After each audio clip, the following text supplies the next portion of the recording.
ہم جب بھی کسی سرکاری دفتر یا کسی سرکاری ریلیف کا ذکر آتا ہے تو ظاہر ہے سب سے پہلے ذہن میں ایک ہی روایتی منظر ابھرتا ہے۔ لمبی قطاریں اور کاغذی کارروائیوں کا ایک پورا پلندہ۔ بالکل۔ ہاں، وہی چبھتی ہوئی گرمی اور گھنٹوں اپنی باری کا انتظار کرنا۔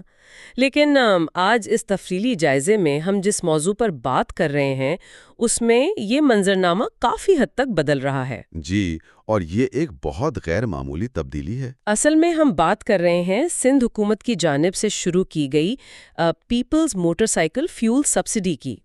یہ 2000 روپے کا ایک ریلیف ہے جو حیران کن طور پر اب کسی دفتر کے بجائے ایک ڈیجیٹل پورٹل پر سمٹ آیا ہے۔ یہ واقعی روایتی بیوروکریسی سے ایک بہت بڑا انحراف ہے۔ مطلب جب کوئی حکومت 2000 روپے جیسی خطیر رقم لاکھوں افراد تک پہنچانے کا فیصلہ کرتی ہے تو سب سے بڑا چیلنج تو شفافیت کا ہوتا ہے۔ بالکل، کہ پیسے صحیح بندے تک پہنچ رہے ہیں یا نہیں۔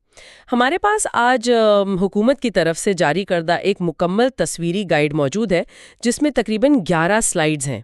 جی، اور اس میں پورے عمل کو 4 بہت ہی آسان مراحل میں تقسیم کیا گیا ہے، جیسے ملکیت کی تصدیق، پورٹل پر اندراج، بینکنگ کی تفصیلات اور پھر ادائیگی۔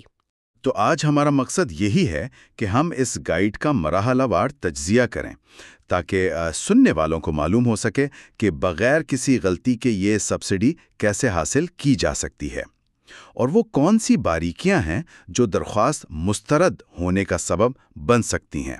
صحیح، کیونکہ ڈیجیٹل نظام کی اپنی ایک زبان ہوتی ہے۔ اگر کوئی شخص اس زبان کو مطلب ان اصولوں کو نہیں سمجھتا تو وہ اس ریلیف سے محروم رہ سکتا ہے۔ تو اس عمل کی بالکل بنیاد سے شروعات کرتے ہیں۔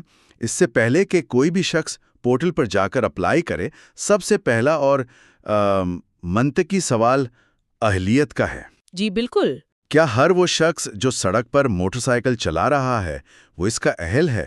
سرکاری ہدایات کا جائزہ لینے سے تو یہ بات بالکل واضح ہوتی ہے کہ اہلیت کا تعلق استعمال سے نہیں بلکہ ملکیت سے ہے۔ کا سب سے پہلا اور اٹل اصول ہے، موٹر سائیکل درخواست گزار کے اپنے نام پر رجسٹرڈ ہونی چاہیے۔ اگر بائیک کسی بھائی، والد یا دوست کے نام پر ہے تو وہ شخص اس سبسڈی کے لیے اہل نہیں ہوگا۔ جی، وہ اہل نہیں ہوگا، اور اس کی تصدیق کا طریقہ بھی مکمل طور پر آن لائن کر دیا گیا ہے۔ کوئی بھی شہری محکمہ ایکسائز کی ویب سائٹ جو کہ excise.gos.pk ہے، وہاں جا کر آن لائن وہیکل رجسٹریشن کے ذریعے چیک کر سکتا